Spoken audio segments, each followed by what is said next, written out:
নমস্কার, স্বাগত সারস্বত কথা চ্যানেলে।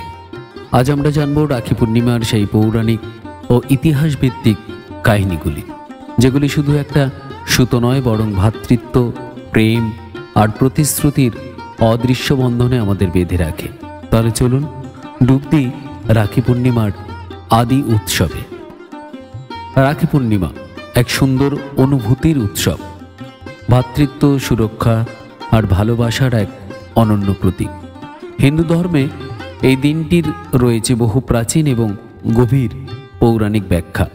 ইতিহাস, পুরাণ এবং বিভিন্ন ধর্মগ্রন্থে এই দিনটির নানা রূপে পরিচয় পাওয়া যায়।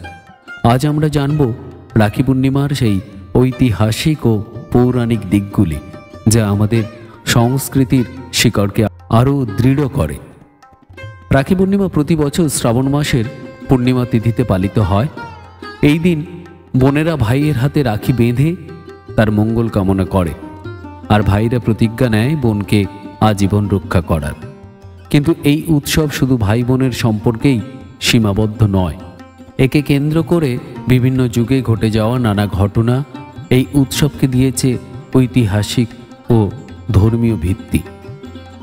পৌরাণিক ব্যাখ্যার মধ্যে সবচেয়ে প্রাচীন কাহিনী আসে ঋগ্বেদ থেকে। দেবতা ও অসুরদের মধ্যে এক ভয়াবহ যুদ্ধ চলেছিল। ইন্দ্র যখন অসুরদের কাছে পরাজয়ের মুখে, তখন তার পত্নী ইন্দ্রাণী এক বিশেষ সুতো তৈরি করেন। সেই সুতো ইন্দ্রের কবজিতে বাঁধা হয় শ্রাবণ মাসের পূর্ণিমা। এরপর ইন্দ্রদেব যুদ্ধক্ষেত্রে জয়লাভ করেন। এই কাহিনীতে রক্ষাসূত্রের উল্লেখ পাওয়া যায়, যা আজকের রাখির উৎসব হিসেবেই গণ্য করা হয়। আবার মহাভারতের অন্যতম গুরুত্বপূর্ণ পর্ব একটা রয়েছে, যখন কৃষ্ণ সুদর্শন চক্র ব্যবহার করে শিশুপালকে হত্যা করেন। তখন তার আঙুল কেটে রক্তপাত হয়। দ্রৌপদী নিজের শাড়ির আঁচল ছিঁড়ে কৃষ্ণের হাতে বেঁধে দেয়। এই বন্ধন তখন রাখির রূপ নেয়। কৃষ্ণ তখন বলেন, তুমি যেদিন বিপদে পড়বে আমি তোমার পাশে থাকব। এই কাহিনীর বাস্তব রূপ আমরা দেখি বস্ত্র হরণের সময়, যেদিন দ্রৌপদীকে বাঁচাতে কৃষ্ণ তার অদৃশ্য শক্তি দিয়ে অনন্ত শাড়ি প্রদান করেন। আরেক পৌরাণিক কাহিনী অনুসারে মৃত্যুর দেবতা যম অনেক বছর পরে তার বোন যমুনার সঙ্গে দেখা করতে যান। যমুনা তার জন্য আদর আপ্যায়ন করে তার কবজিতে একটি পবিত্র রক্ষাসূত্র বেঁধে দেন। যম এতটাই খুশি হন যে বোনের ওই ভালোবাসায় তিনি প্রতিজ্ঞা করেন, যমুনা আজ থেকে অনন্তকাল ধন্য হবে। এই ঘটনার স্মরণে আজও আমরা রাখি পূর্ণিমা পালন করে আসছি ভাই বোনের চিরন্তন সম্পর্ক হিসেবে। বিষ্ণু যখন বামন অবতারে রাজা বলিকে পরাজিত করে পাতালে পাঠান, তখন বলি প্রতিজ্ঞা করেন যে তিনি বিষ্ণুকে নিজের কাছেই রাখতে চান। লক্ষ্মী দেবী, যিনি বিষ্ণুর স্ত্রী, তখন চিন্তিত হয়ে তার স্বামীকে ফিরিয়ে আনতে রাজার কাছে এক সাধারণ গৃহবধূ রূপে যান এবং রাখি বেঁধে তাকে ভাই করেন। তারপর রাজা বলি লক্ষ্মীর অনুরোধে বিষ্ণুকে ফিরিয়ে দেন। এই কাহিনী রাখি পূর্ণিমার সামাজিক গভীরতা ও বিশ্বাসের প্রমাণ দেয়। ইতিহাসে রাখির উল্লেখ রয়েছে। রাজপুত রানী কর্ণাবতী চিতর রক্ষা করতে মুঘল সম্রাট হুমায়ুনকে একটি রাখি পাঠান। হুমায়ুন সেই রাখির সম্মান রাখার জন্য রাজস্থান অভিমুখে যাত্রা করেন, যদিও তিনি পৌঁছতে দেরি করেন।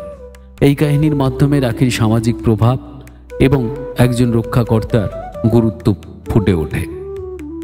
রাখি শুধু রাখি পরানো নয়, এর সঙ্গে বিভিন্ন ধর্মীয় রাজনীতিও জড়িয়ে রয়েছে। পুরোহিতের রাখি বেঁধে দেওয়া।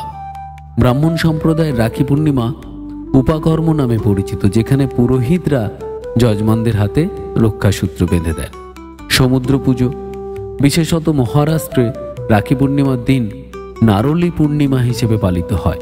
সমুদ্রের পূজা করে তার ক্রোধ শান্ত করার চেষ্টা করা হয়। ব্রহ্মচর্য আরম্ভের দিন। এই দিন অনেক হিন্দু বালক উপনয়ন সংস্কার করে ব্রহ্মচর্য আশ্রমে প্রবেশ করেন।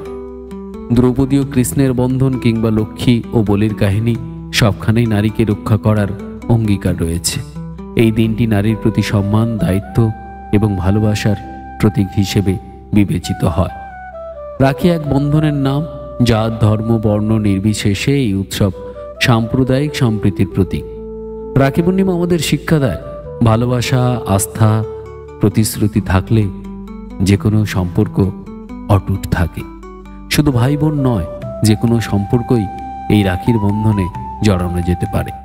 এই পবিত্র দিনে আমরা যেন শুধু সুতো নয়, বিশ্বাসের এক অদৃশ্য বন্ধনে একে অপরকে বেঁধে রাখি।